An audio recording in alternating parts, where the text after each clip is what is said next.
It's strange to think this could happen to you. You watch your friends endure the pain of divorce for various reasons, but you trust and love your partner so deeply that you never believe you'll become just another statistic in a failed marriage. Yet, when you look at divorce statistics, especially in the modern era, you begin to wonder why people get married in the first place. Till death do us part certainly rings hollow. Its meaning seems lost over the decades. I probably should have recognized the signs earlier, but not because of anything I read online like stories, articles, or advice. When you're in love, you tend to view the world through rose-colored glasses. When you're married, with kids, a home, and a life built together, the idea of growing old together brings you peace of mind. But now, looking back, I think the signs were always there. I grew up in what was eventually called a broken home. As a child, I thought my parents' marriage was strong. They seemed to love and respect each other. My father worked a lot. His job was physically demanding and required much from him. Yet he loved his wife and family and sacrificed himself for what could be called the greater good. My mother returned to work when my younger sister started school.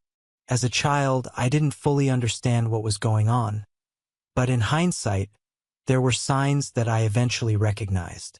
My mother didn't start cheating right away. It began when I was a teenager. My younger brother, a year and a half my junior, and my little sister, 3 years younger, were unaware of what was happening.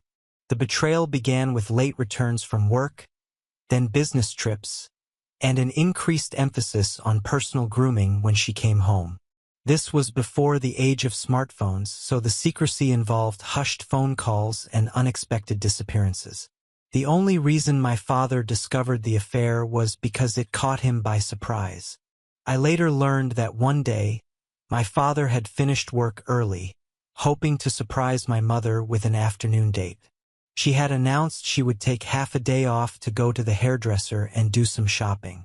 When my father arrived home, he found her car in the driveway, and another car he recognized parked nearby. Suspicious, he parked at the end of the street, walked home, and entered through the back door. There, he found my mother in bed with her boss, Jim Thompson. My father, completely enraged, attacked Jim, leaving him bruised, beaten, and crawling out of the house. Despite his anger, my father had always taught us never to lay a hand on a woman. How he managed to control himself that day, he still can't explain. But what he quickly learned was that infidelity meant little in a country where no-fault divorces were the norm. Some argue that possession is 9/10 of the law, but my father discovered he couldn't evict my mother, even though she was unfaithful. She had every right to stay in the house. My father tried to kick her out, but since the house was in both their names, and her family wanted nothing to do with her, he was stuck. If he stayed, a divorce was not possible. In Australia, a husband and wife must live separately for 12 months before a divorce can be finalized.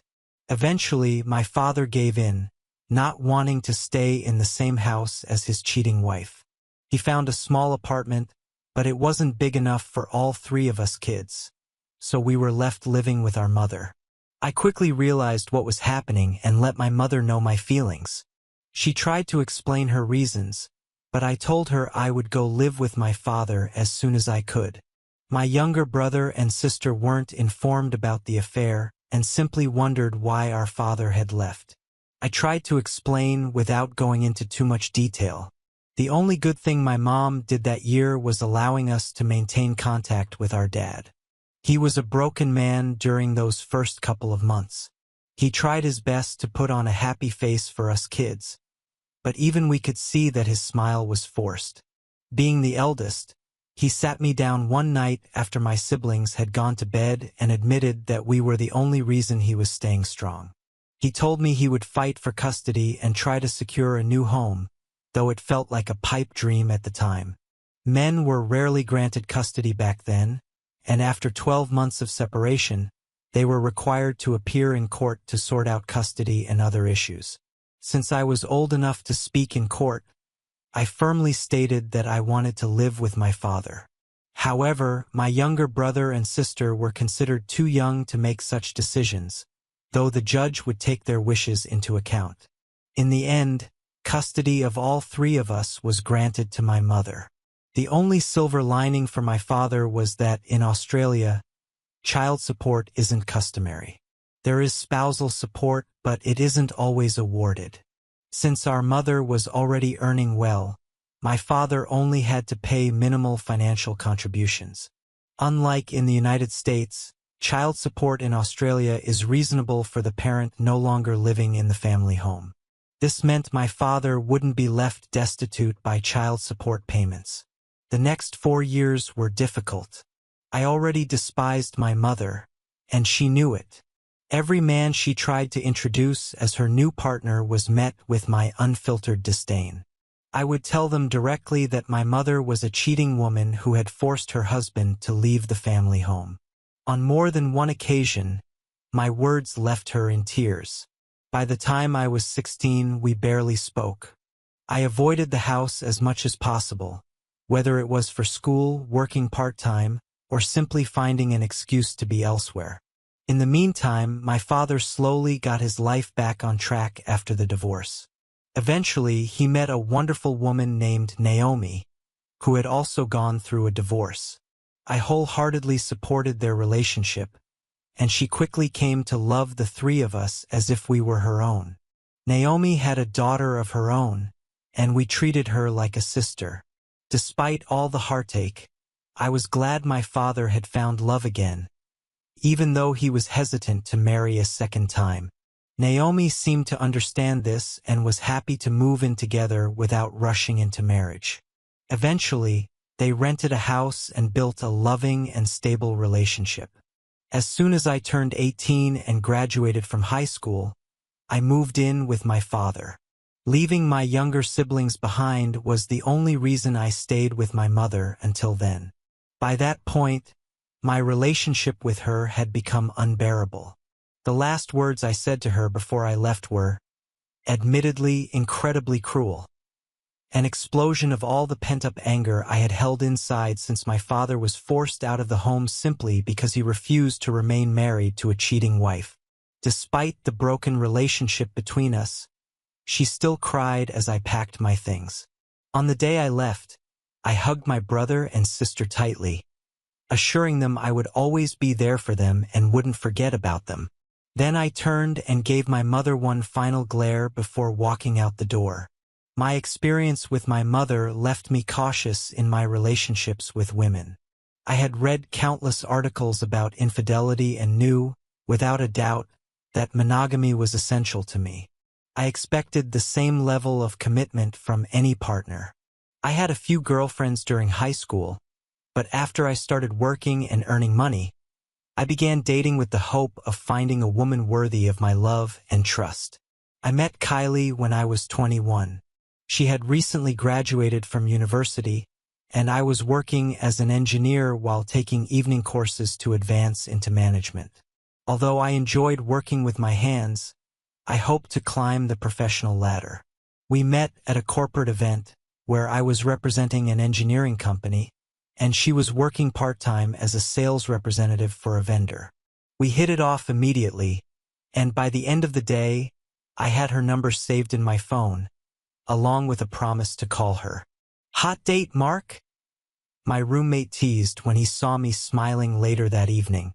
Dave, my best friend and classmate, and I had agreed to live together to save on rent and bills.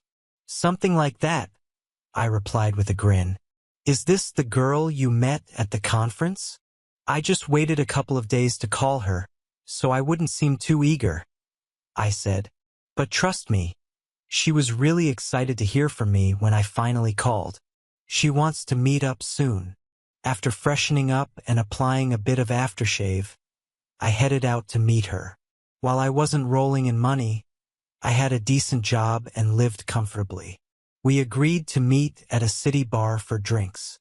I usually avoided dinner or expensive outings on the first few dates. I had heard too many stories about women using men for free meals and never calling them back. When I walked into the bar after parking, I immediately spotted Kylie. She was sitting on a stool, sipping her drink. Her eyes lit up when she saw me, and her smile made my heart race a little. She had gorgeous shoulder-length blonde hair, sparkling brown eyes, and a lovely petite nose. She was slender, with small breasts, and I couldn't help but notice her perfectly shaped, but when we had chatted briefly at the conference. Over drinks, we gradually got to know each other. Kylie admitted that her role at the corporate event had been temporary.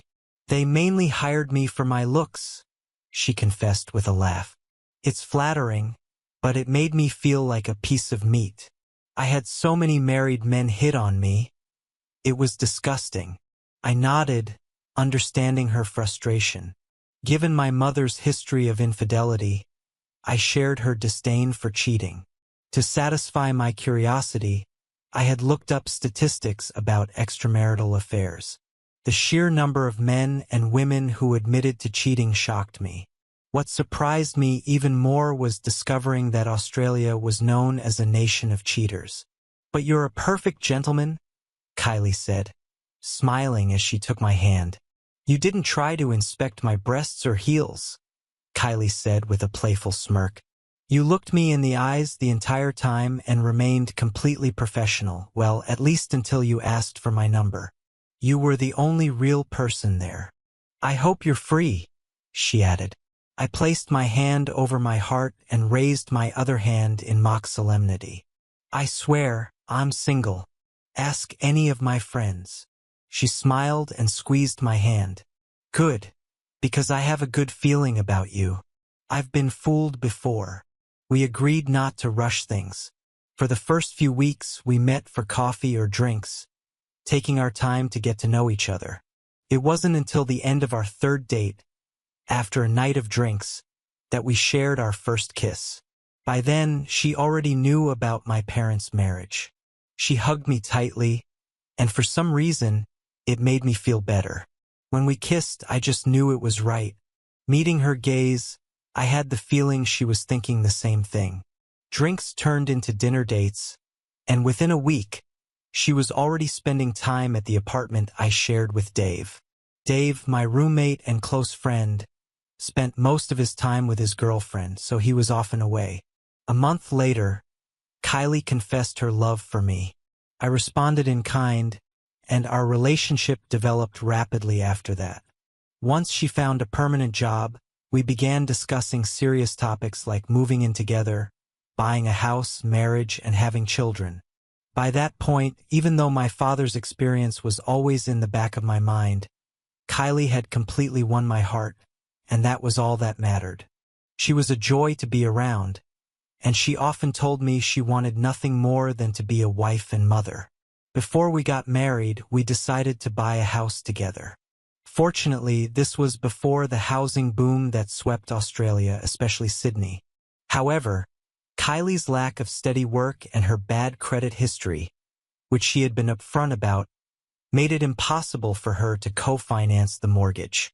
I couldn't qualify for a mortgage on my own, so my father stepped in and offered to partner with me, supplementing my salary with his. At the time, I didn't fully realize how much this would save me in the future, but Kylie was incredibly grateful. She was almost in tears when my father told her she was now just another daughter to him. Her parents, meanwhile, absolutely adored me. So, when I proposed to her just 3 months after we moved into our new home, everyone was thrilled. Announcing our engagement and setting a wedding date felt surreal. Marrying Kylie was the happiest day of my life up to that point. I was marrying a woman I considered my soulmate, and she often told me I was hers. Walking toward the altar, I was probably grinning like a fool.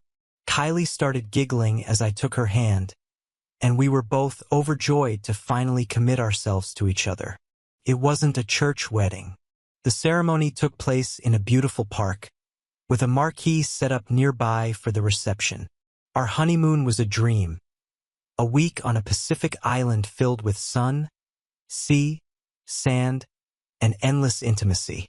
Unsurprisingly, we discovered shortly afterward that Kylie was pregnant. 9 months later, she gave birth to a beautiful baby girl. 6 months after that, she was ready for another baby, and 18 months later, she gave birth to our son. After 3 months, we agreed that 2 children were enough for us. To my surprise, Kylie didn't want me to get a vasectomy, just in case we change our minds, she said. Instead, she went back on the pill, which had never bothered her, and life continued as normal. Kylie was a homemaker and a devoted mother until both of our children started school. When our son began school, she resumed part-time work, working only during school hours. Once both kids were in high school, she returned to full-time employment. By the time we were 45, I had become a regional manager for a national utility network. My job occasionally required me to travel, but I rarely spent more than one night away from home. Kylie had built a successful career in property, running her own office, although she sometimes reported to the head office in the city's central business district. Our daughter, Charlotte, eventually moved out to live with her boyfriend, a sweet young man who was already devoted to her. I assumed wedding bells were on the horizon. Meanwhile, our son, Stephen, was attending university and living in a student house near campus. I was aware of his varied romantic interests, but Kylie and I supported him regardless of his choices. By then, Kylie and I had been married for over 20 years. I thought we still loved each other just as much as we had on the day we exchanged vows. My eyes never strayed from her, and my heart never faltered. I could look at another woman but never considered doing anything disloyal. I had given my heart to Kylie, and I never wanted to break that trust. Still, I couldn't escape the shadow of what had happened to my father. His experience stayed with me. I should have known better. I should have seen the signs. When I finally realized the truth, I knew I had to take certain steps to prepare for the inevitable. You just never think it will happen to you, do you? I said aloud. Do you think she's cheating on you? Dave asked, his voice laced with surprise. Dude, she loves you to death. What the hell is going on? I was blind, Dave, I admitted. I thought that when Stephen left home, our relationship would go back to what it was before. For months, she couldn't get enough of me. To be honest, she brought me to the brink of fainting from pleasure more than once, leaving her sweaty and flushed after an entire night of passion. But then, I began to notice behaviors that reminded me of what my mother did to my father. Just thinking about it made my blood boil. I hadn't seen my mother much in the last 20 years. She came to my wedding only because my father intervened. By then, he had married Naomi and moved on with his life. He told me to be the bigger person and invite her. You don't need to involve her, he said. But if you don't invite her, you'll look like the bad guy. So, gritting my teeth, I sent the invitation. Aside from occasional updates about her grandchildren, whom she rarely visited, I had nothing to do with her. What are you going to do? Dave asked. I'm gathering all the evidence I can. If she's cheating on me, I'll just leave her. How will you do it? I have my ways, I replied. She's been more secretive over the past few months. I should have noticed it sooner. It's my own stupid mistake, but that's what I get for trusting. Once I realized what was happening, it was probably too late to stop it. So now I'm preparing for the inevitable. I have an appointment with a private investigator on Monday morning.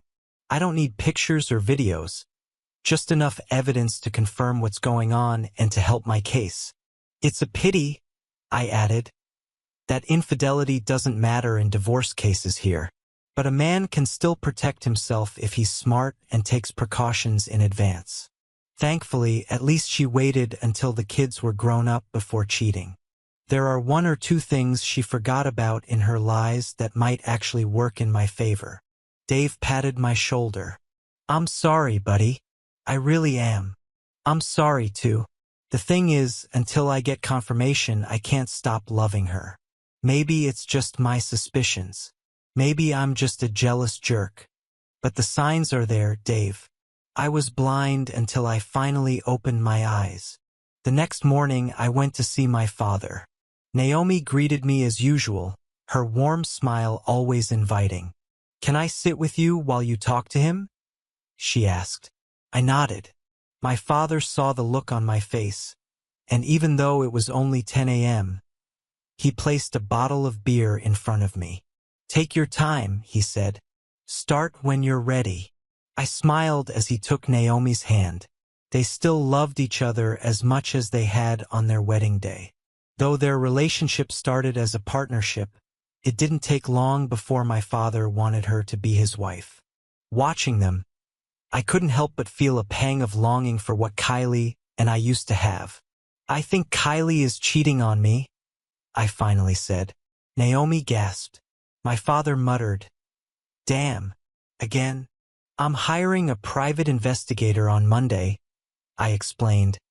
"But all the signs are there." "It's bad, Dad. The same signs you told me about Mom. If she's cheating, then she's definitely following the playbook." "What do you want me to do?" my father asked. I grinned faintly, and Naomi chuckled, though her smile lacked warmth. "Dad, I'm giving you my house. Remember how you were part of the mortgage agreement all those years ago? Kylie never put her name on the property deeds. By law, you and I own the property. When I leave, she'll just be considered a tenant. I'll transfer my share of the house to you. It can be done for free under state and federal laws. After that, you can deal with Kylie. She'll have some tenant rights due to how long she's lived there, but we can explore how to legally evict her with a court order if necessary."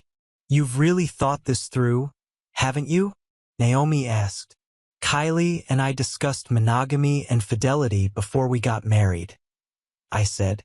"She knows what happened with my mother. I warned her that if she ever cheated on me, I would never forgive her. I don't care if it happens once or 100 times. If you're involved with someone else, you're breaking the vows we made and the marriage contract." I sighed and took a sip of my beer. Luckily, a no-fault divorce means I can leave easily. I won't have to pay her a dime, no alimony, since the kids are adults, and no spousal support because she earns just as much as I do. Thank God we don't have the crazy child support laws like in some states in the U.S. It's maddening to think that a cheater might still get part of your salary just because they can't keep their legs closed. I paused, looking at Naomi. She had a sympathetic but pained expression on her face. "Sorry, I got a little angry about that," I admitted, taking a deep breath. "I just hope I'm wrong." When I got home, Kylie was curled up on the couch in the living room, watching a movie. She smiled at me as always, her eyes lighting up the moment I walked in. "Where have you been?" she asked. "I just needed some advice from my dad," I replied. "About what? Work?" she asked, curiosity flashing across her face. "Perhaps," I said. "Maybe a new opportunity will arise." The truth was, I only had suspicions, no concrete evidence that she was cheating on me.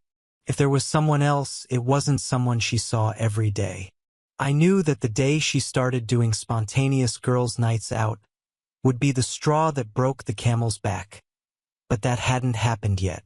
There had only been the occasional late return from work, but I had those too. If she suspected anything, she might even think I was the one cheating on her during those rare late evenings at the office. That night, when she got into bed, she snuggled up to me like she always did, whispering how much she loved me. My heart ached at the thought that she might be lying to me. Perhaps she did still love me, but maybe she needed something or someone new. If that was the case, we'd get a divorce, and she could have whoever this new person was.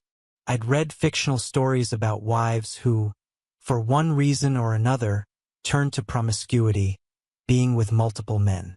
The thought of my beautiful wife being involved in something like that made me feel sick to my stomach. But until I had proof, I had to trust her. Trust but verify, as the old saying goes.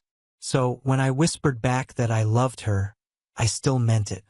Yet the thought of her breaking our marriage vows was almost unbearable. The next day was Monday. I left the house first, as I always did. Every morning we had breakfast together, followed by me brushing my teeth while she waited to give me a goodbye kiss. A real kiss, not the kind of quick peck many married couples fall into after years together. That morning was no different. She smiled at me, beamed even, saying she loved me and wishing me a good day. I almost felt guilty knowing that I'd be meeting with a private investigator at lunchtime to begin surveillance on her. After 20 years of what I thought was a happy marriage, it hurt to believe she might be cheating. At lunchtime, I arrived at the detective agency. I was a bit surprised to meet a female investigator.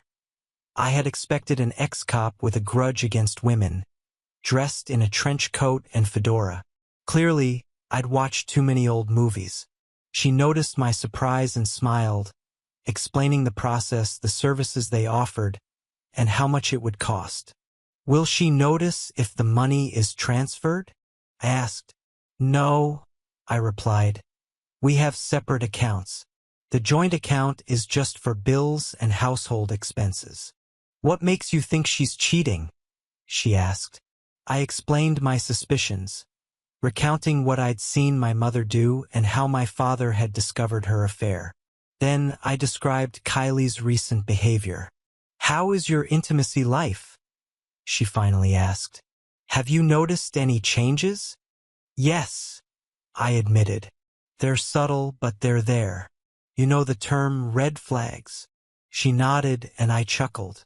"Not enough to throw a full communist parade, but there are enough to make me concerned and suspicious." She explained the options: phone tapping, video surveillance, personal surveillance, and other methods, though she admitted some of these might not stand up to scrutiny in court. While I wasn't looking for anything illegal, I needed answers. I didn't know if she was meeting someone at lunchtime, using her late returns from work as cover, or just engaging in casual encounters for variety. I had to know. The agency gave me time to think, saying I could call on Friday to begin surveillance the following week. But by Wednesday, I couldn't wait any longer. The uncertainty was driving me crazy. I called the agency and asked them to start immediately. It was difficult to refuse intimacy with my wife during that time. I still didn't know the truth, but the thought of sharing her with another man or multiple men was a complete turnoff. Pretending to be sick crossed my mind, but in the end, I chose honesty. I told her I just wasn't interested. She was visibly upset by my rejection and finally asked if I was stressed at work. I was stressed, just not about work. My vague but grumpy response seemed to satisfy her curiosity. She clung to me as always, whispering that she loved me. By the time the surveillance started, I was consumed with doubt. Was it all in my head? It's not surprising that so many spouses who suspect infidelity experience psychological trauma. I told myself I just needed the truth, whatever it was. In the end, the detective agency delivered. They found incriminating evidence. Took only a month. But during that month, my rejection of Kylie's advances began to reveal her true colors. Spouses, whether men or women, often exhibit all the telltale signs of cheating. They mislead their partners, and when the truth comes out, the betrayed spouse is left to pick up the pieces. Over time, I had prepared myself for this possibility. I started packing things into the car, including what I called a getaway bag. My workplace knew I was ready to relocate. I just needed to set a date. My father now owned our home outright, and Kylie's name was never on the lease or the property deed. With a bit of luck, she'd be on the street within a couple of months. It was Friday when I returned home at the usual time. Normally, I'd find Kylie in the living room, relaxing with a glass of wine. We'd order takeout, talk about our week, maybe plan the weekend, cuddle, and then head to the bedroom. Friday nights had always been wonderful. When the kids moved out, they became even better. We'd spend entire weekends making love, barely stopping until Sunday. But this Friday was different. I heard her busy in the bathroom. The situation was so cliché that I almost laughed to myself. Grabbing a beer from the kitchen, I sat down on the couch and waited in near-complete darkness. When she finally appeared, I expected her to be dressed provocatively, maybe in a little black dress. Instead, she wore a bright blouse, a short skirt, tights, and heels. Her hair was styled, makeup done perfectly, and she had on jewelry that sparkled under the light. She looked stunning, but the effort wasn't for me. I knew instantly what was going on. This was so cliché. "Oh, Mark, I didn't know you were home," she said, startled. "I came home at the usual time, Kylie. You were just too busy getting ready to notice," I replied. "Where are you going?" She took a deep breath. "I'm going out tonight, Mark, with John. From work." "Why?" "It's just a work thing," she said casually, though it was a blatant lie. I knew who John was. He worked at our company's head office, was married with children, and was about the same age as us. I wasn't sure what she expected me to say, but the moment had come when a man decides he's done with the situation. If she thought I'd beg or plead, she didn't know me at all. She knew my position on monogamy and fidelity. Standing up, I met her gaze as I walked toward her. She stared at me, then finally broke eye contact and looked away. I smiled as I passed her on the way to the kitchen. "Aren't you going to say anything, Mark?" she called after me. "No." She was probably confused. She had no idea how prepared I was. We were both good actors, but the difference was that I wasn't breaking her heart with lies. "Okay, good," she said hesitantly. "I'll be back later then. We'll talk." I didn't respond, but I followed her to the door. She stopped and looked at me, seeming unsure for the first time. Whether it was guilt or something else, I no longer knew, and I didn't care. "Good night, Mark," she said quietly. "Goodbye, Kylie." She should have known what I meant, but apparently, she thought I'd be like so many other men who put up with such nonsense. But I wasn't a cuckold. I wasn't going to tolerate this kind of behavior. I had no interest in an open marriage or sharing my wife. And I certainly didn't understand men who got a thrill from watching their wives have intimacy with others. It's humiliating and dishonors the very meaning of marriage. As soon as she left, I put my plan into motion. I grabbed my getaway bag and packed another suitcase, loading them into the car. Then I went online. Thank God everything can be done through an app these days. We had very little debt, just one credit card each. I paid off and canceled both cards immediately. I covered the upcoming bills, transferred most of our savings from the joint account into my personal account, and left her enough to cover a month or two's rent and bills. After that, she'd be on her own.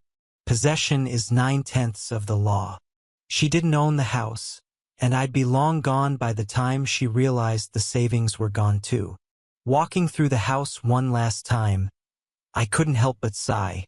So many good memories now ruined. I grabbed another beer and sat down to make 3 phone calls. The first one would be easy, the last 2 much harder. The first call was to my father. "Dad, it's confirmed," I said. "She's cheating on me. She even admitted she's going out with another man tonight. The plan goes into effect from now." "Where are you going?" he asked. "Adelaide. I've got a new job there for 12 months. Once the divorce is finalized, I might come back to Sydney, but I'll decide when the time comes." "Okay, son. I'll make sure she doesn't know where you are." "New number," I added. "I'll sort it out as soon as I get there. I'll send you my new address once I find a place." "Be careful on the road," my dad said. "And don't do anything stupid." "Don't worry, Dad. I'm just leaving my cheating wife." There was a moment of silence. Both father and son sounded a little sad. "You didn't do anything wrong, Mark," he said gently. "Just find comfort in what you're doing." Soon you'll be able to move on. Just remember that Naomi and I love you. I know, Dad. Thanks. I'll call my kids next. Good luck, son. We'll talk soon, my dad said before hanging up. Calling my kids was the hardest thing I've ever done in my life. I called my daughter first. She will always be Daddy's little girl. When I explained the situation, she started crying on the other end of the line. It broke my heart to hear her cry because she knew her dad was crushed. I assured her that I would always love her and promised to email her all my new details once I was settled in. However, I made it clear that I wasn't planning to tell anyone else my exact location just yet. As for my son, Stephen, he showed the stoicism I expected from a young man. His only response was to call his mother a cheater and ask what I was planning to do about it. I'll find out where he lives and send this to his wife, I admitted, referring to the evidence. She deserves to know the truth. Besides, I have no desire for revenge, Steve. This isn't fiction, this is real life. I'm heartbroken right now, but all I can do is wait for the divorce and then somehow rearrange my life. I'm only 45, 46 when the divorce is finalized. There's still time to rebuild. What about counseling? Can she request it? He asked. Marriage and divorce laws aren't the same here as the ones you've read about in the States, I explained. As long as we've been separated for 12 months, I can file for divorce. Since you and Charlotte are both adults, I don't even need to be present in court, although I will be there to make sure everything goes smoothly. And no, she can't demand counseling after 20 years of marriage. It's not part of the process here. Well, I'd still be careful, Dad, Stephen warned. You know how trials can go. If she makes her case convincingly enough, then I'll just present my evidence, I interrupted. I'll put the photos in front of the counselor, the judge, or whoever, and ask them if they would stay married to someone who deceived them. Okay, Dad. Just take care of yourself and keep me posted when you're settled into your new place. I think Mom will come see me, but she knows I'll protect you. Thanks, Steve. Talk to you soon. That was it. I wrote Kylie a short letter explaining that I was leaving and that she'd hear from my father soon. I didn't explain why. She'd find that out for herself soon enough. I also mentioned that I had already called our children and told them the truth. Just like my father, she could tell her parents I had left, but I warned her that if I started receiving insults or attempts at reconciliation, I'd send them the evidence. My last act before leaving was to take off my wedding ring and place it on the coffee table, alongside the letter and copies of the evidence. I kept the originals in case I needed them later. As I got into the car, I didn't know whether to laugh or cry, but I felt the stress I had been carrying for so long melt away. Driving off, I booked a hotel room on the western outskirts of the city in preparation for my trip to Adelaide. I had 2 weeks to get there and organize my life, so I planned to take my time, stopping in a few small country towns along the way. These towns often had little more than a pub, a post office, and a police station, sometimes all in the same building. A week later, I arrived in Adelaide and checked in at the office where I would be working. Several people I recognized from corporate conferences greeted me warmly, knowing I was a stranger to their city. They showed me around and suggested areas to consider for housing. I stayed in a hotel for a month while organizing a place to live. After some research, I settled on a modern 3-bedroom apartment in North Adelaide. It was one of the best areas in the city, and while I wasn't interested in purchasing a home, prices were high, though not as high as in Sydney. It was perfect for my temporary stay. My ultimate goal was to return to Sydney after 12 months. Once I was settled in and had changed my phone number, I informed my father, siblings, and children of my new circumstances. Charlotte immediately called, wanting to come visit. I missed her terribly and arranged for her to fly out for a month. Stephen, busy finishing his studies, planned to visit me during Christmas, just 3 months away. as he could stay for a few weeks then. As for my father, he kept me updated on what was happening with Kylie. Do you know she didn't come home until the next morning? He told me. I didn't cancel the private detectives until the next day because I was curious about what she was doing. Turns out, they went out to dinner, a romantic one, and then spent the night at a hotel in the city. I didn't need to know anything else, I replied. I thanked the detectives for their efforts and paid them, as their services were no longer needed. My father continued, well, she came home to find your wedding ring, your letter, and the evidence. She called me, the kids, and even her family. She was hysterical. My father continued, you obviously didn't answer her calls, and I know she sent you emails. Any calls from her went to voicemail and were deleted.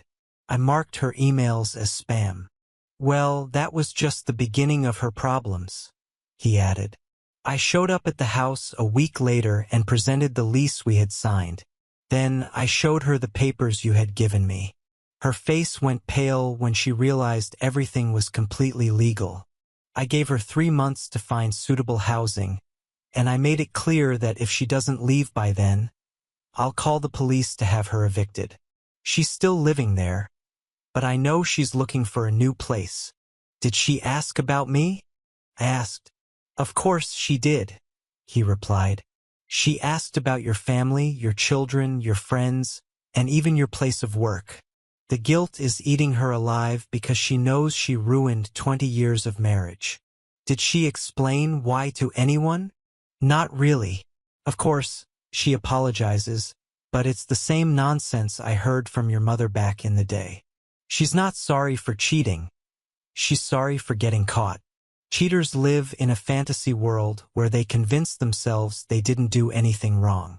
They'll tell you it was just intimacy, as if that makes it okay. Believe me, Mark, from my 30s to my early 40s, I had plenty of offers from other women, but I loved my wife and would never break my vows. And I got a second chance with Naomi. He paused before continuing, his voice softer. Mark, give yourself time. Time to heal, to grieve your marriage. And when you're ready, open your heart to someone else. There are millions of good women in the world. Thank you, Dad.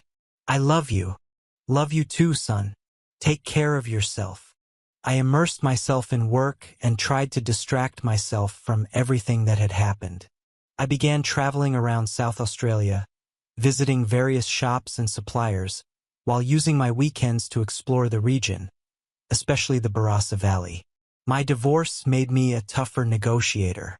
I wasn't willing to give an inch unless it benefited my company. At least my bosses were happy with my work. They had already talked about the possibility of me staying in Adelaide permanently. A month after I settled into my apartment, my daughter Charlotte came to visit. I met her at the airport, and the moment she saw me, she shouted, "Daddy!" and ran into my arms. She hugged me tightly, spinning me around like she used to when she was little. As she clung to me, she began to cry, whispering how much I meant to her and how much she wanted me to come home again. She stayed with me for a week. Although I worked during the day, I arranged to work from home most of the time, and during every free moment we chatted about everything under the sun. Eventually, she told me that her mother had bombarded her with calls, trying to explain her side of the story. I hadn't planned on showing her the evidence, but when she insisted, I finally gave in and handed her the report I had printed out. When she finished reading it, Charlotte was in tears, almost growling with hatred for her mother. That hadn't been my goal, and I reassured her as much as I could, insisting that her mother still loved her. But I had a sinking feeling that it would take a very long time for her to forgive Kylie, if she ever did. The day Charlotte left was painful for both of us. I knew she wanted to stay longer, just to keep me company. We hugged goodbye for what felt like hours before she finally left. Once I got back to the car, I couldn't hold back my tears. For months, as my marriage crumbled, I had felt angry but not heartbroken. That moment made me realize just how lonely I felt. Still, Charlotte's visit inspired me. We talked every evening after she left, and my son Stephen called me at least once every couple of days. My siblings knew what had happened, and my little sister promised to come visit as soon as she could. My father kept me updated on what was happening with Kylie, while friends from my old office in Sydney occasionally called to check in and make me laugh. Then, 6 weeks before Christmas, something unexpected happened. I was walking through the supermarket, bored out of my mind. Grocery shopping had always been something Kylie and I did together. We'd laugh, be silly, and make it an enjoyable experience. Now it was just another chore. As I reached for a bottle of salad dressing, my hand collided with someone else's. Startled, I looked up, and so did she. For a moment, our eyes met. Her cheeks instantly turned red, and I was sure my jaw dropped slightly. "Sorry," I said quickly. "No, it's my fault," she replied, her voice soft and warm. "I didn't notice you. Please take the bottle. I can choose something else." "I can't just take it. It's the last one," I said, hesitating. Then, out of nowhere, I found myself saying something bold. "How about this? We share the bottle if you agree to have coffee with me later." I didn't know who she was. I didn't know her name, her story, or anything about her. But that simple touch had sparked something in me. Just based on the way she looked at me, I knew I wanted to get to know her better. I extended my hand. "I'm Mark," I said. She smiled, and as she shook my hand, I noticed how soft her skin was. "I'm Jennifer," she said. "Do you often meet women in supermarkets, Mark?" she asked with a teasing smile. "No, you're the first," I replied. "And are you sure you're free?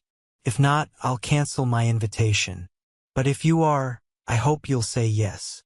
Her brunette hair fell almost to her shoulders, framing her bright blue eyes, which were partially hidden behind thin black glasses perched on her cute, slightly upturned nose.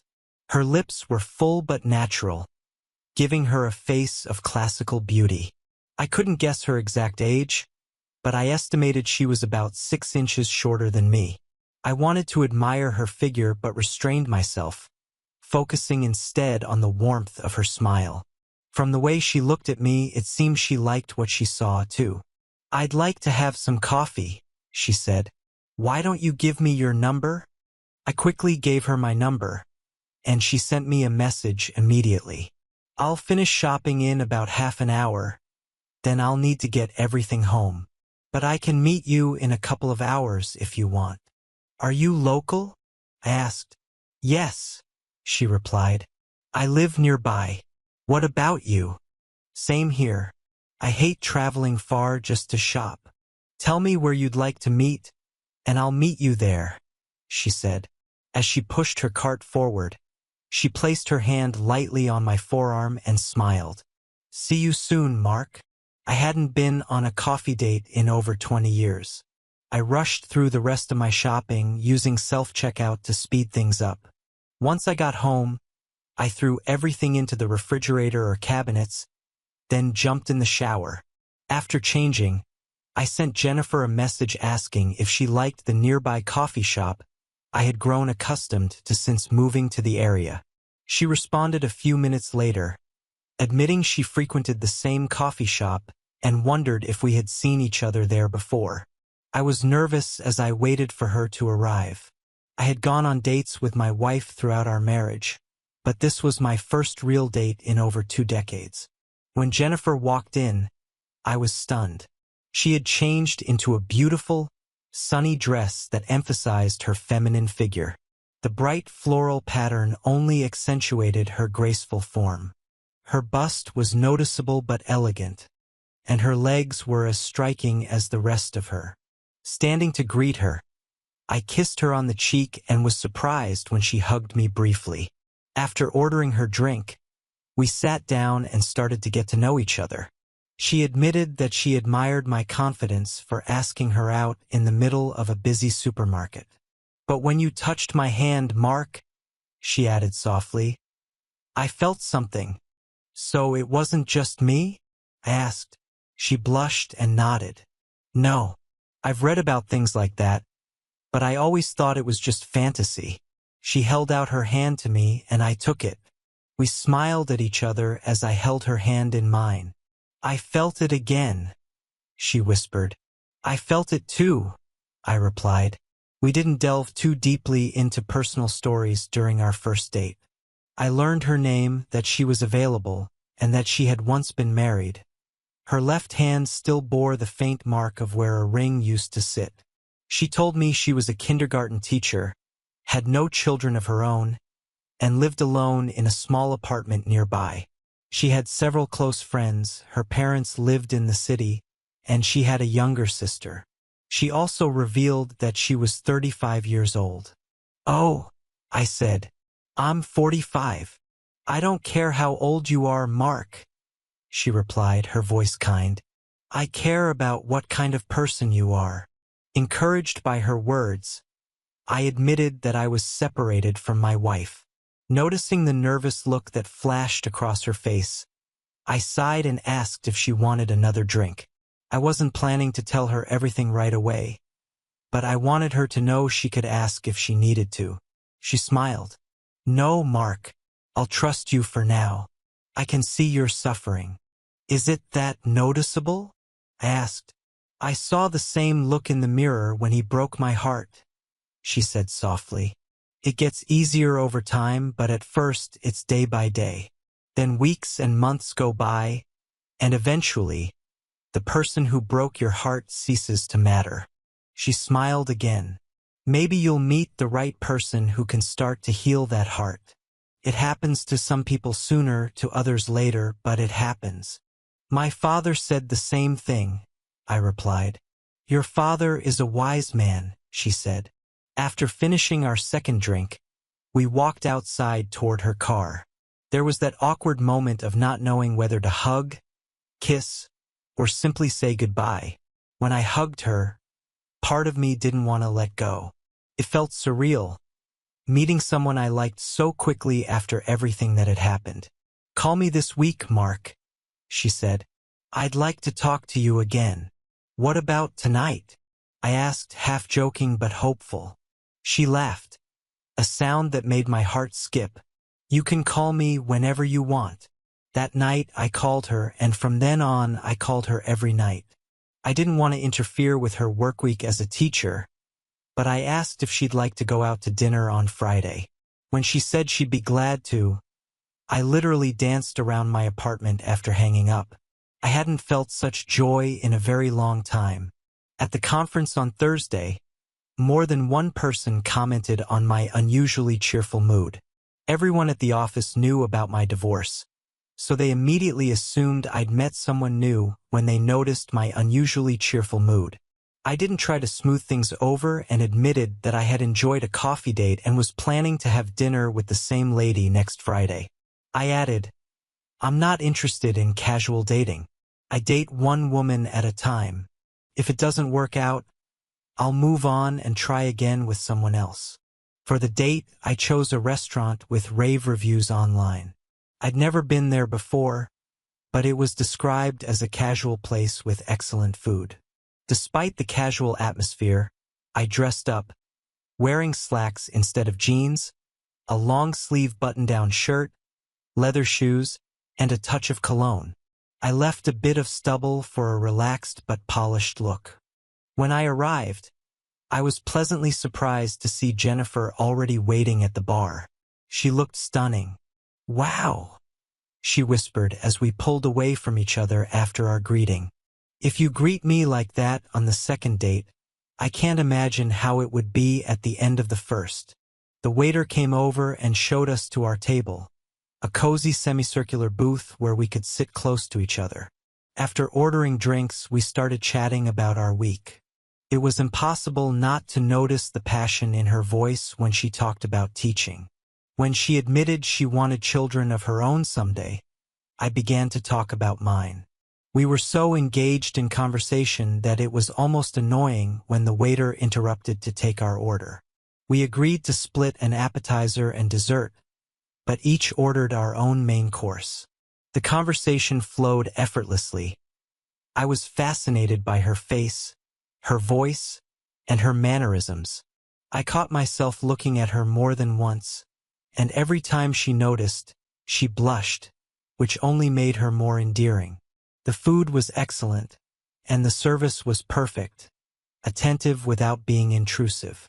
After dinner, I paid the bill, though Jennifer offered to split it. Then, I asked if she wanted another drink. She agreed immediately, taking my hand and leading me to a bar I had noticed online.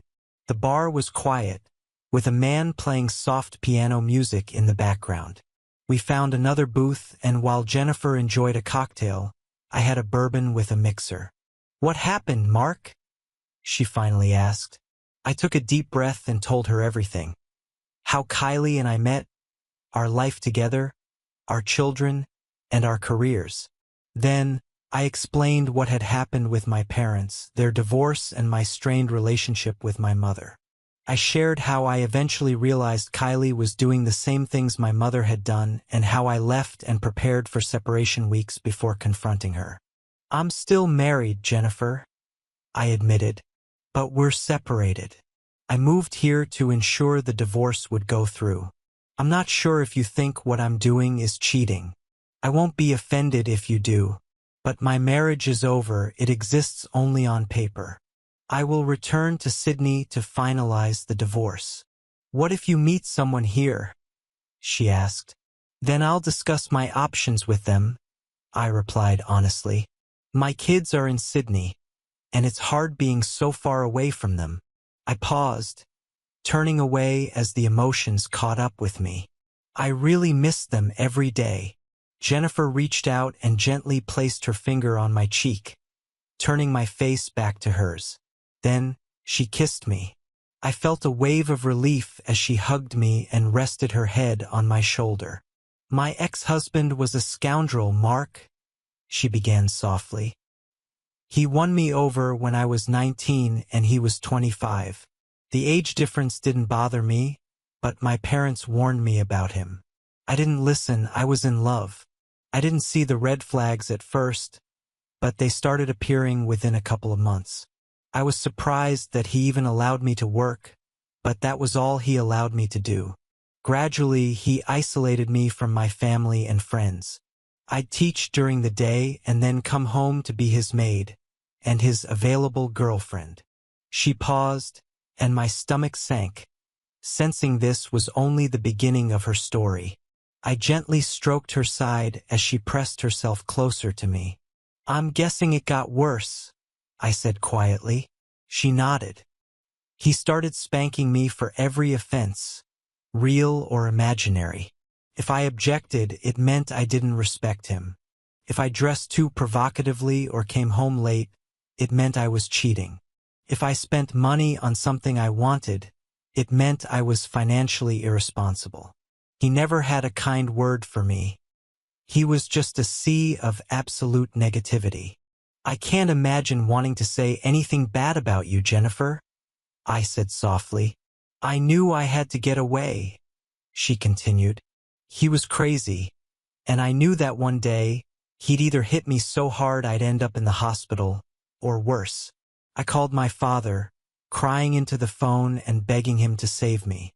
He came with my 2 uncles and a few of his friends. My ex-husband tried to fight them off, but pushing and slapping a woman is one thing. Fighting a group of men is another. My father knocked him out with 1 punch. They tied him to a chair while I packed. Then we went straight to the police and got a restraining order against him." Jennifer sighed and leaned against me. "I got divorced 7 years ago. He doesn't know where I live, and I pray it stays that way. I barely knew where I was," she said, looking at me. "And then I met someone, Mark. For a long time I was afraid. But when I met you, I started to feel things I hadn't felt in years. Things I never felt for him." She was driving but seemed distracted, so I offered to take her home. When we arrived at her apartment complex, I realized it was the same one I had looked at before choosing my current place to live. After ushering her inside, she hesitated at the door. I made the decision for her, pulling her closer and kissing her again. "I had a wonderful evening, Jennifer," I said. "I'd love to do it again next week. Any night you choose. I'm a pretty good cook, so if you want, I can make us dinner." "Tell you what," she smiled. "I'm a good cook too. I'll cook first and then you can cook for me. We'll compare." "What day?" I asked. "Wednesday, Mark," she replied, kissing me again. "Although I expect your usual evening call and lots of messages. Play your cards right," she teased. "And you might even get a surprise or two in the messages." "What are you doing tomorrow?" I asked. "Nothing." "Why? Why don't we go to the beach?" "You just want to see me in a bikini?" she said with a playful grin, her eyes lighting up. "And I'm curious what you look like in little swim trunks," she teased back. "Just text me when you're ready to pick me up." I kissed her again and somehow managed to force myself to head toward the stairs. When I got home, I heard my phone ping a couple of times. I didn't check it until I was inside, sitting on the couch with a beer in my hand. "Hi, Mark. I had a wonderful evening," she had texted. "Hi, Jay," I replied. "Part of me wanted you to stay with me tonight, but I don't want to rush things." "I don't want to rush things either," she responded. "But when you're here Wednesday night, bring a change of clothes. I want you to stay. Nothing more than sleeping in the same bed. I'm tired of sleeping alone, Mark." "Me too," I replied. "I'll pick you up at 9 a.m., breakfast first, then the beach." "What's your favorite color?" "Usually blue, but if the woman is wearing black or red, that works too." "I have the perfect bikini for you. See you in the morning, Mark. Sweet dreams." Her message ended with a heart emoji. The next morning, I arrived at her apartment. When I knocked on the door, I heard her call out for me to come inside. She greeted me in a tight t-shirt and shorts, her hands on her hips as she smiled at me. "What do you think?" she asked. "Do you have a broom?" I replied. "I'll have to keep all the men away." Her smile widened as she disappeared into the bedroom, returning with a bag packed. After putting her things in the trunk next to mine, we headed to a cafe near the beach for a simple but satisfying breakfast. By the time we found a spot on the sand, the beach was already filling up. Lying on my towel, I whispered in her ear, "Are you implying you like this? You have strong hands, Mark, and it feels very nice," she responded, her soft hands sliding down my back. Her chin rested on my chest, her breasts pressed against me as she hugged me from behind. When I turned to kiss her, she was soon beneath me. I broke the kiss reluctantly, conscious of the families nearby. Jennifer stayed on her stomach, sunglasses covering her eyes, but the smile on her face was unmistakable. We spent the entire day at the beach, taking dips in the water and reapplying sunscreen. As the sun began to set, we wore our t-shirts against the cooler weather, packed our things, and headed back to the car. Holding hands, she cuddled up to me as we walked. When we arrived at her apartment, I helped carry her bag upstairs. "Want to stay for a drink?" she asked. "I would like to," I replied. "But if I stay, I won't want to leave." She stepped closer and kissed me softly. "Come home, change your clothes, have a drink, and stay the night." I must have broken at least a dozen traffic laws driving home. I ran inside, threw everything I needed into a bag, and raced back to her place. Out of breath, I knocked on her door. She opened it, laughed at my disheveled state, and pulled me inside by my t-shirt. Slamming the door behind me, she pushed me onto the couch and straddled my lap. Helping me take off my shirt, she whispered in my ear, "Be nice to me, Mark. I don't want to rush things. I can't go through this again. We have all the time we need." Jennifer pulled away reluctantly, disappearing into her room to change into pajamas. When she returned, visibly embarrassed but smiling, we cuddled up on the couch. We sipped drinks and watched TV, though we spent most of the time talking. Everything under the sun. It wasn't very late when she got up and led me to the bedroom. There were paintings on the walls, and on the chest of drawers there were many soft toys. "Well, now I know how to surprise you," I said, smiling. "I love flowers too. And chocolate." Climbing under the sheets, she pressed her back to me. Within a couple of minutes, I felt her trembling. Concerned, I asked her to turn over, and she pressed herself against me, hugging me tightly. She fell asleep within moments, and I stayed awake a little longer, watching her sleep. She looked so peaceful and beautiful. I couldn't help but think how incredibly lucky I was to have such a person in my life. The next morning, she made us breakfast, and we spent the entire day lazily relaxing in her apartment. The silences were never awkward. They felt natural and comfortable. In those quiet moments, we filled the gaps with hugs and kisses, teasing each other constantly. I was patient, willing to wait for her. When she sat on my lap for the last time before I left that evening, she seemed almost ready to give in to temptation. Quietly, I stopped her. "Take your time, Jenny," I whispered. "We have our whole lives ahead of us." By then, I already knew I was in love with her, and I had a feeling she felt the same. Yet, I couldn't ignore the doubt gnawing at me. Was this just a rebound? After all, I had just left my wife of 20 years and fallen for the first woman I met. But I wanted to believe that fate had brought us together. There had to be a reason why we met that day in the supermarket. We didn't text constantly throughout the day, as her busy teaching job kept her occupied. Instead, we talked every night. The guys at work knew I was seeing someone, and I kept my family in Sydney informed that I had met someone special. My father called regularly to update me on Kylie's situation. Apparently, she was on the verge of moving out, but she was still trying to find me. No one in the family had told her anything, so she believed I was still in Sydney and hoped to run into me by chance. Wednesday couldn't come soon enough. That evening, Jennifer prepared a delicious dinner that was both satisfying and filling. But the real showstopper was the dessert. Something so incredible that I was blown away. Rubbing my belly after we finished, I joked, "They say the way to a man's heart is through his stomach." Jennifer grinned back at me. Moving my chair closer, I placed my hand on her bare thigh. She was wearing a dress. Her eyes locked with mine, and the look she gave me made me wonder what I would do next. As I slowly moved my hand up her thigh, I felt her spread her legs slightly. "Are we just going to sleep together tonight, Jenny?" I asked softly. "No, Mark," she replied, her voice steady but full of emotion. After dinner, we cleaned up together before she led me into the bedroom. As I turned to kiss her, she whispered, "I love you."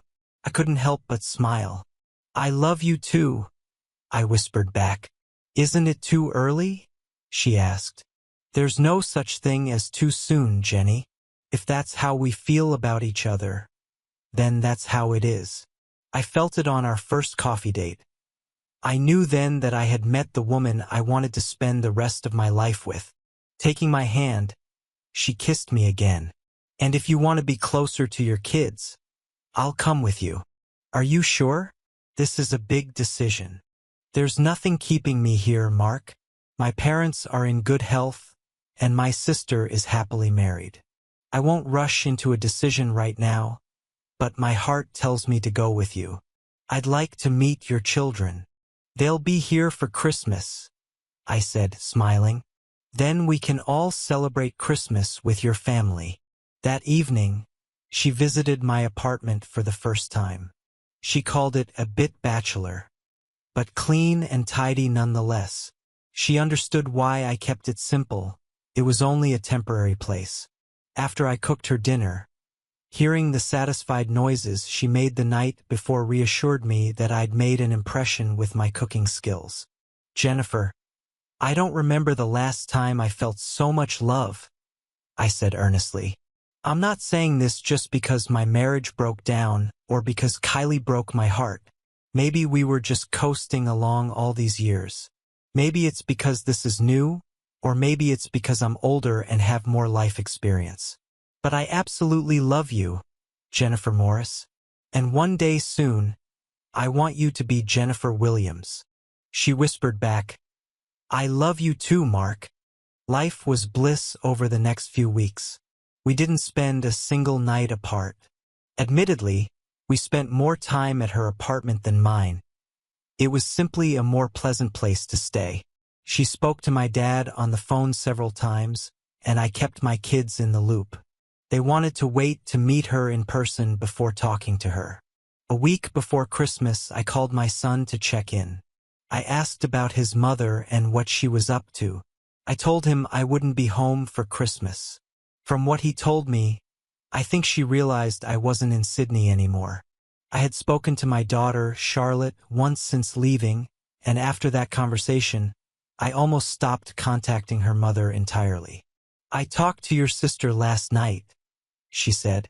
She'll be here in a couple of days. What about Grandpa and Naomi? I asked.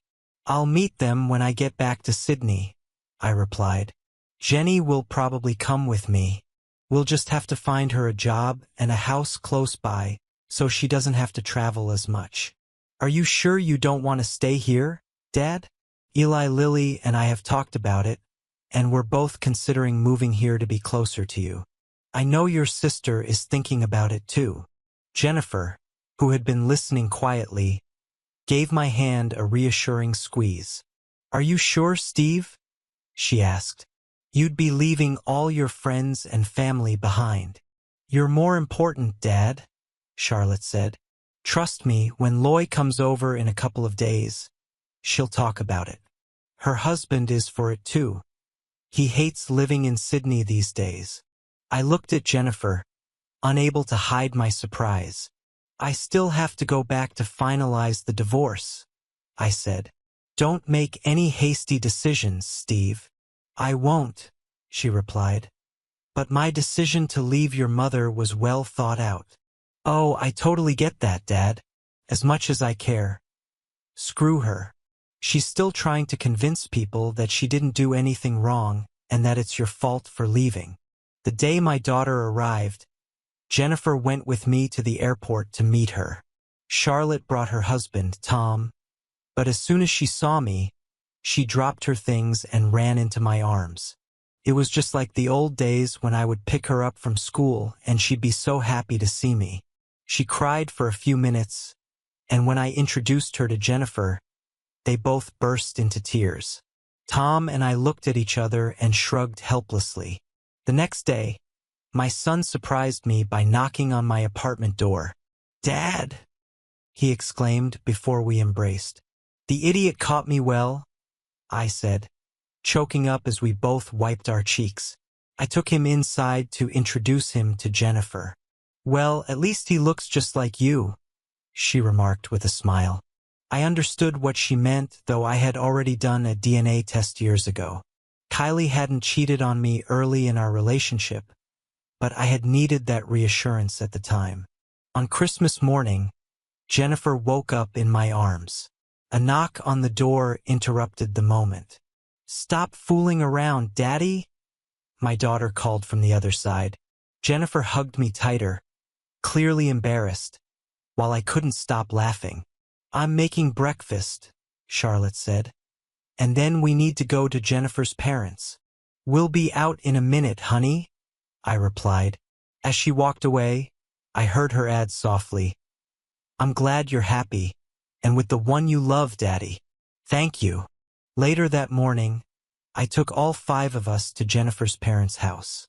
The car's trunk was stuffed with gifts, which were quickly carried inside. Within minutes, Jennifer's mother fell in love with Charlotte, and I was pretty sure my son was adopted as one of their own grandchildren, just as they had adopted me as a son. We connected with my dad via a video call to exchange Christmas greetings. My brother, his wife, my sister, her husband, and their kids were all spending the holiday with him. Kylie, on the other hand, had long since left our former home and moved in with her parents. The real surprise came when I learned that Kylie's former partner had been kicked out of his house by his wife. She had gathered enough evidence to ensure he was fired for gross misconduct. Kylie had managed to hold on to her job, though she'd been demoted from a management position and had lost several mutual friends who couldn't forgive her for cheating on me. It was a wonderful day, and my kids took plenty of photos to share on social media. Personally, I had long since lost interest in those platforms, considering them a waste of time. Even so, I soon received messages from old friends who had contacted my father, curious about my new life. I kept my answers brief, though many of them shared details about Kylie, despite my insistence that it no longer mattered. After 12 months, I would be able to file for divorce and return to Sydney to finalize it. But for now, Christmas with Jennifer and her family was magical. When she mentioned moving to Sydney with me, I told her that we'd actually be staying in Adelaide, and that someone from my family might join us there instead. Her face lit up, and she looked close to tears when I finally gave her the gift she wanted. It was too soon to propose, given that I was still technically married, but I had bought her a beautiful necklace and bracelet set. She immediately put them on and whispered that she would wear them as often as possible. After lunch, her father invited me to his garage, where he was working on his old sports car. As he took off the wheels, he said, "I haven't seen Jenny this happy in a long time, Mark. Part of me thinks that escaping Adelaide might be good for her. But would you really be happy staying here forever?" "I would stay here for her," I replied. "And my kids are both planning to move here to be closer." "How long will it take for your divorce to be finalized?" "A few months at most," I admitted. "I've been honest with Jennifer about everything. From the beginning, I take it she treated you dirty?" Jennifer's father asked. "Yeah, maybe for up to 6 months," I replied, although I only had concrete evidence in the last few weeks before I pulled the pin. He shook his head in disapproval. "Damn, I've read about all this cheating nonsense. Why get married at all if you can't keep your legs closed or keep your dignity in your pants? Have you ever heard of cuckolding?" The look of disgust on his face said he knew exactly what it was. "Yes," I said. "I'm not sure if this is what Kylie meant, but it's one of these new things going on. Same with all these poly people and their open relationships. They want to cheat while still maintaining their conscience. Honestly, my wife asked for it. If I'd agreed to her part of the deal, I would have ended up in jail." He snorted. "It's so disrespectful to even ask someone to do that." "Jenny's ex-husband was both cheating and abusive," I added. "What he did wasn't just betrayal, it was violence. That's what she needed to escape from. She barely even acknowledged his cheating because violence was something she dealt with daily. He slept with everyone, but it didn't matter compared to what she endured at home." Her father squeezed my shoulder and looked at me with solemn eyes. "She loves you, Mark. Just don't break her heart, please. I'm not sure I can handle another call like the one I got when she left him." He took a sip from his bottle, looked away, and added quietly, "I almost killed him, Mark. He hurt my little girl. The only person who stopped me from doing it was her. She didn't want to see her father behind bars. I love her more than anything in the world." Then he smirked slightly, already calling me son. "I have suffered greatly myself," I said. "So we both carry wounds in our hearts and souls, but we help heal each other." We stayed late at her parents' house that night. My daughter drove us home since I'd had too much to drink. Back at my apartment, my kids went to bed, and Jennifer pulled me into our room. If Christmas had been good, she liked New Year's Eve even more. I told my kids to enjoy themselves while I took Jennifer to a downtown hotel. After dinner and drinks, we walked back to our room, where a bottle of champagne and snacks were waiting. But she already knew what we were there for. Helping her take off her dress, I admired the lingerie she was wearing. We made love all night. Hours later, as we lay tangled together, she snuggled up to me as always. "Any wishes for the new year?" I asked. "More than one," she said softly. "Do you want to hear them?" "Of course," I replied. "I want you to live here with me, Mark. I want you to propose to me as soon as your divorce is finalized." She paused and added, "I'm already looking at rings." She held me tighter and whispered, "I want a baby. I'll stop taking the pills as soon as we're ready." She looked at me in surprise when I smiled. "Jennifer," I said, "we are going to get married and start a family. I'll stop taking the pills on the day we decide to start trying. But I'll need to talk to my doctor about it first. I'll let you know when I'm fertile." My children left a couple of days later.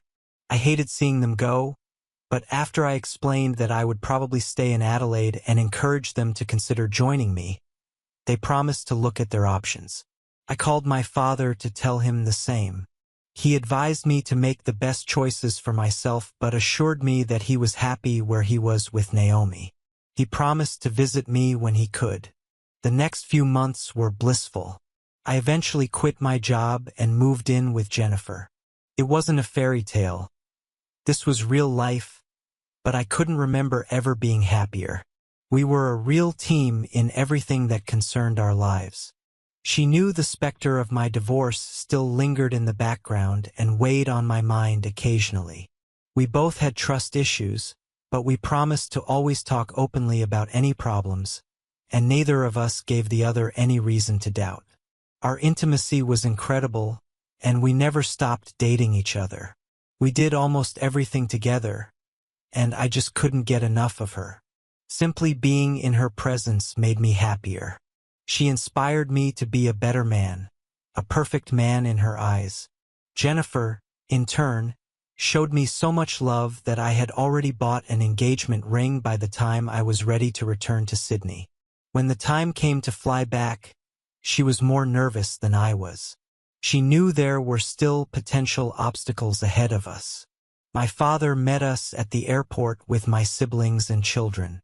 We stayed with him while I worked on settling the divorce. I had already filed the papers, but my lawyer informed me that Kylie was trying to contest it. Sitting in the lawyer's office with Jennifer, I was amazed that she was still trying to fight it. "I haven't seen her for 12 months, I stated. "I followed the letter of the law. I can even prove that I've been living in Adelaide for the past year. I have not lived with her during this time," I explained to my lawyer. "In fact, we've had no communication at all." "While that's true," he replied, "she still has the right to challenge the divorce. However, no judge will actually entertain her arguments, and no counseling will be required." "I assume Jennifer is your partner." "Kylie's cheating was the original reason," I said firmly. "Now I have an even better reason to divorce her. Once the divorce is finalized, I will propose to Jennifer, and we'll get married as soon as possible." Jennifer added, "We plan to have kids right away. I stopped taking the pills a few weeks ago. I'm hoping that celebrating our new life together after the divorce is finalized might lead to my pregnancy." "Okay," my lawyer said. "I'll talk to her lawyer and find out what Kylie wants. She can't do much to stop the process, but a smart lawyer could try to delay it." Staying with my father didn't put a damper on our intimate life. In fact, my father, an old romantic at heart, might have been close to 70, and Naomi, his partner, was 5 years his junior, but I'm certain I heard them making love one evening. Jennifer found it endearing. "It's kind of cute that they're still so attracted to each other," she said with a smile. I hugged her and agreed before we ended up following their example. 3 days later, my lawyer called. "Kylie will sign the divorce agreement," he informed me. It'll be a joint statement and can be completed without delay. If you agree to speak to her one last time. I discussed it with Jennifer, who supported me no matter what I chose. My lawyer suggested I agree to the conversation to resolve everything smoothly. Surprisingly, my father also agreed. You're with Jennifer now, son, he said. You're going to get married, start a new family, and your kids will soon be with you in Adelaide. Are you still mad at Kylie? Not really, I admitted. I'm moving on. She probably isn't. It's her own fault, and I understand why I don't even want to see her. But if this will finally put everything behind me, I'll do it. Let her have her say, he advised. And then leave it behind for good. I agreed, and the following week we went to the courthouse. My lawyer explained that once Kylie signed the documents, the judge would sign off on our divorce, and I would officially be free. I hadn't seen Kylie in over a year, not since the night she went out on her date. When Jennifer and I entered the room, Kylie was already there with her lawyer. She looked up in shock when she saw me walking in with another woman. I barely acknowledged her as I pulled out a chair for Jennifer, ensuring she was comfortable before sitting beside her. I took Jennifer's hand in mine, placing it visibly on the table. Jennifer leaned into me, moving her chair closer and resting her head on my shoulder. Finally, I looked at Kylie. To be honest, she looked terrible. Life hadn't been kind to her since I left, and I had no sympathy. She made her choices, and they had cost her everything. She had no relationship with our daughter, limited contact with our son, and my entire family had cut ties with her. Even her own family was disappointed but felt obligated to take her in after my father kicked her out of the house. Okay, Kylie, I said, have your say so we can end this. I have a life I'd like to continue, and you belong firmly in the past. Who is she? She asked quietly, looking at Jennifer. This is Jennifer Morris, I replied. As soon as our divorce is finalized, I will propose to her. Jennifer smiled and added confidently, soon. I'll be Jennifer Williams, and I will naturally say yes to his proposal because I want nothing more than to be his wife and the mother of his future children. I smiled slightly but didn't take my eyes off Kylie.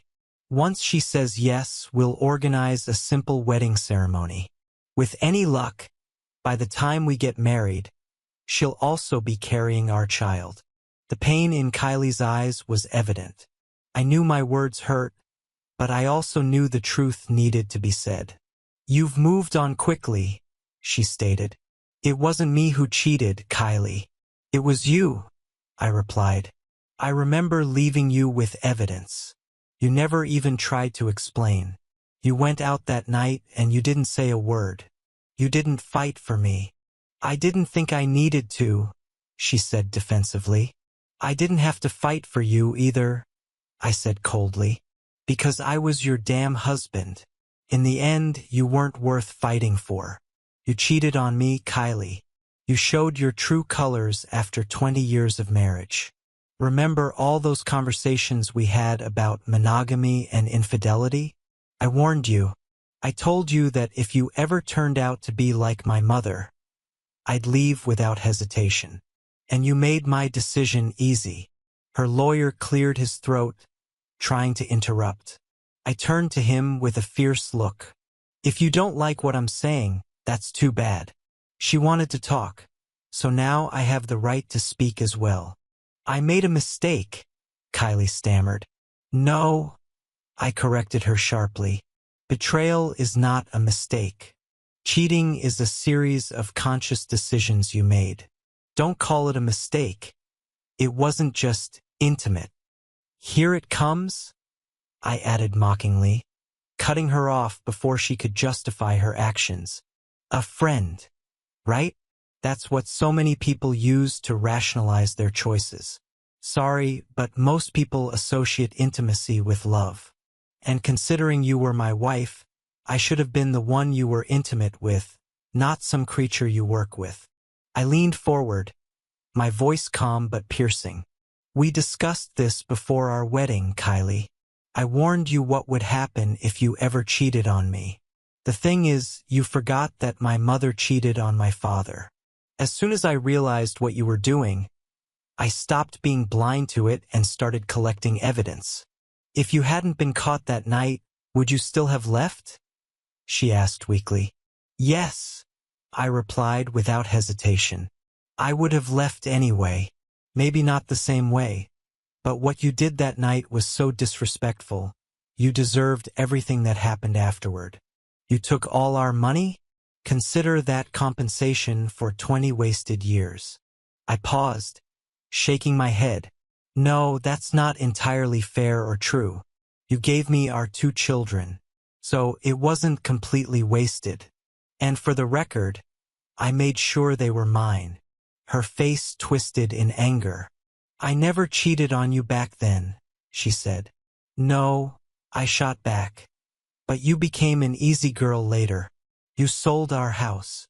I didn't sell it, she said, raising her voice. I gave it to your father.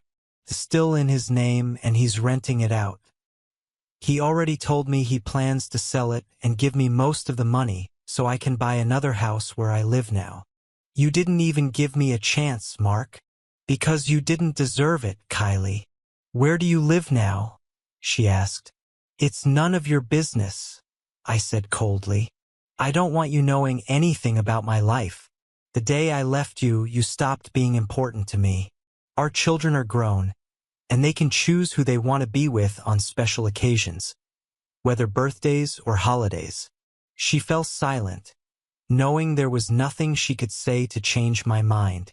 Jennifer, who had been sitting calmly at my side, finally spoke. Just sign the papers and move on, she said firmly. He hasn't seen or spoken to you in 12 months. He's moved on. He loves me, and I love him. We're going to get married, have our own family, and grow old together. You threw it all away. I squeezed Jennifer's hand and whispered to her that everything would be fine, promising I would never let her down. He owns my heart, Jennifer said softly, and I know that I own his. Kylie's eyes filled with tears as she met my gaze. I didn't mean to, she began weakly. I kept my face impassive. Tears wouldn't work on me this time. I still love you, Mark, she said, her voice breaking. Good for you, I replied coldly. My tone startled her. Don't mistake my coldness for hatred. It's not that. I just don't care about you anymore. You stopped being my problem the day you let another man touch you. Silence filled the room until her lawyer finally cleared his throat. Kylie, it's clear this isn't going anywhere, he said. Just sign the papers and end this farce. He's made it clear he's moving on, getting remarried, and starting a new life. No judge is going to stand in the way of that. Your marriage is over. Your children are grown, and there are no common assets. It's done. Sign the papers and move on. He slid the documents across the table and offered her a pen. Kylie glanced at me one last time before her tears spilled over. I knew her well enough to recognize that she was genuinely upset. Wiping her cheeks, she picked up the pen with trembling hands and signed at the bottom of the page. Is my presence necessary in court? I asked my lawyer. No, Mark, he replied. You'll receive the divorce order in the mail. Great, then we're done here. I stood, and Jennifer immediately took my hand. I led her out of the room as Kylie's quiet sobs echoed behind us.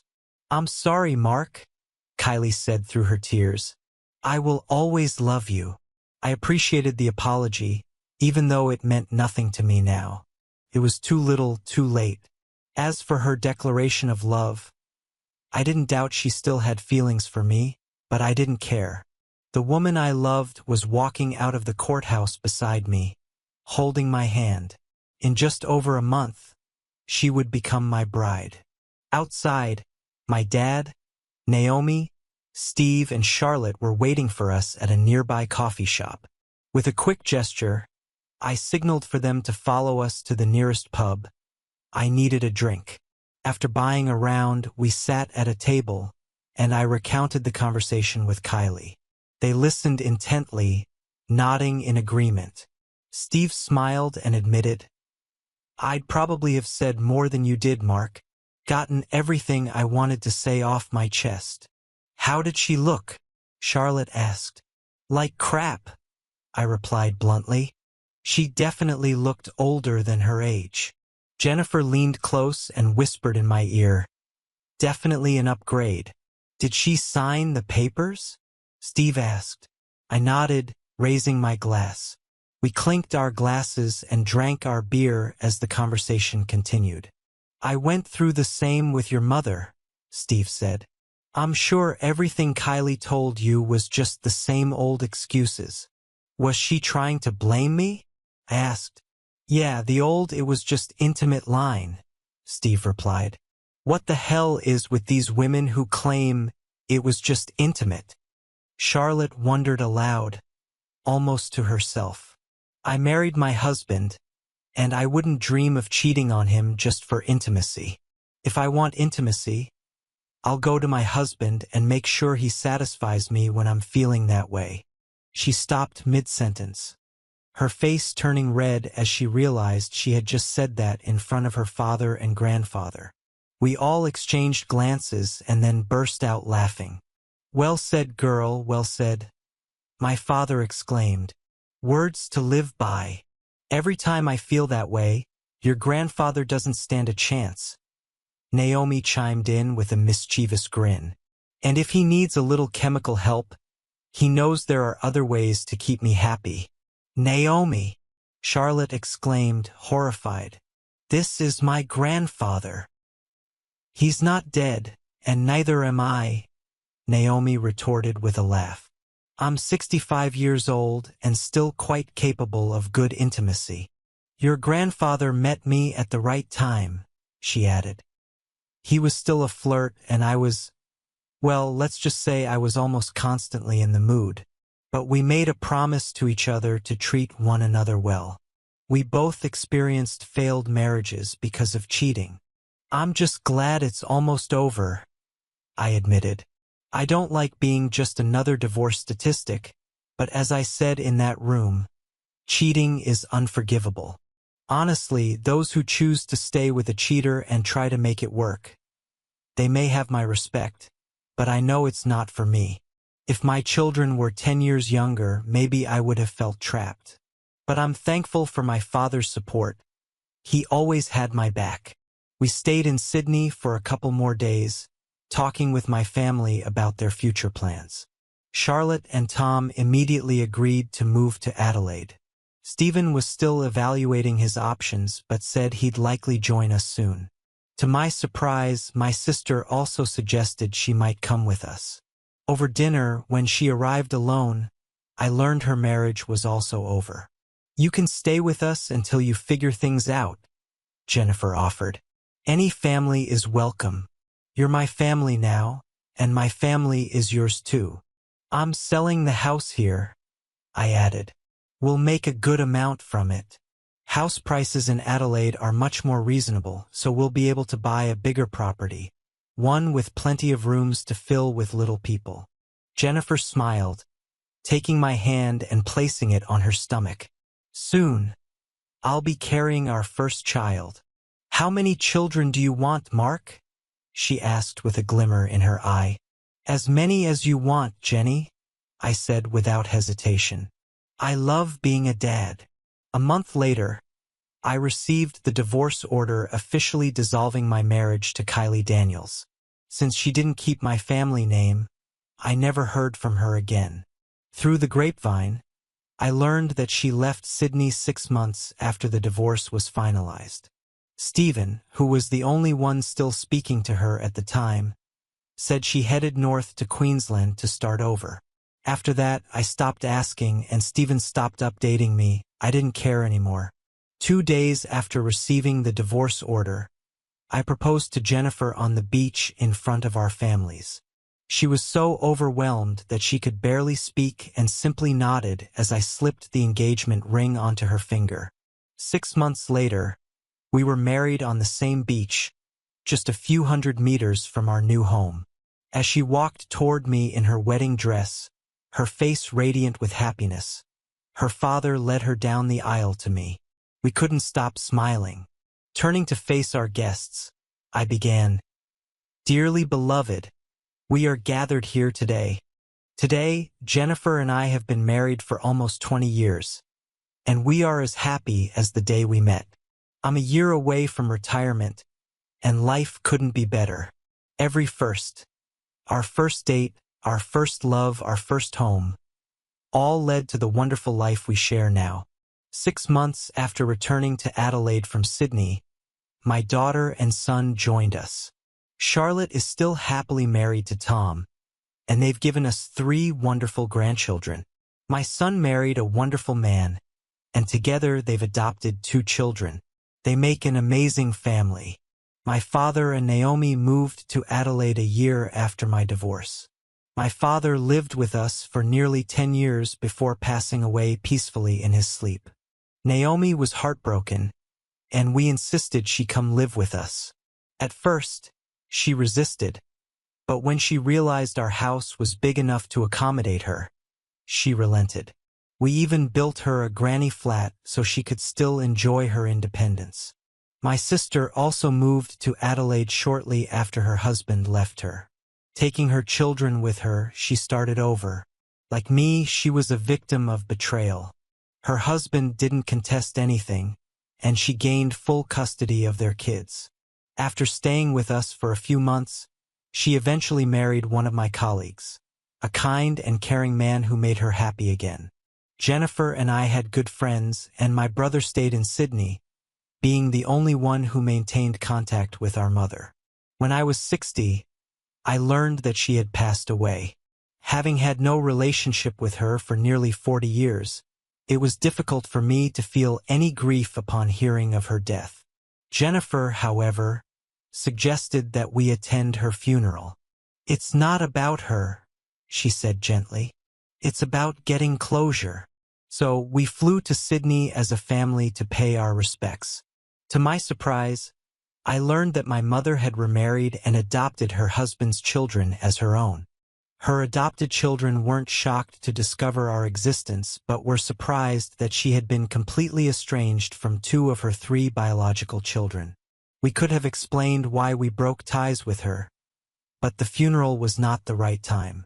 Instead, we simply stated that we had come to pay our respects and returned home shortly after. With no family left in Sydney, my brother joined us in Adelaide within a year. As for Jennifer and me, we ended up having 4 children, 2 boys and 2 girls.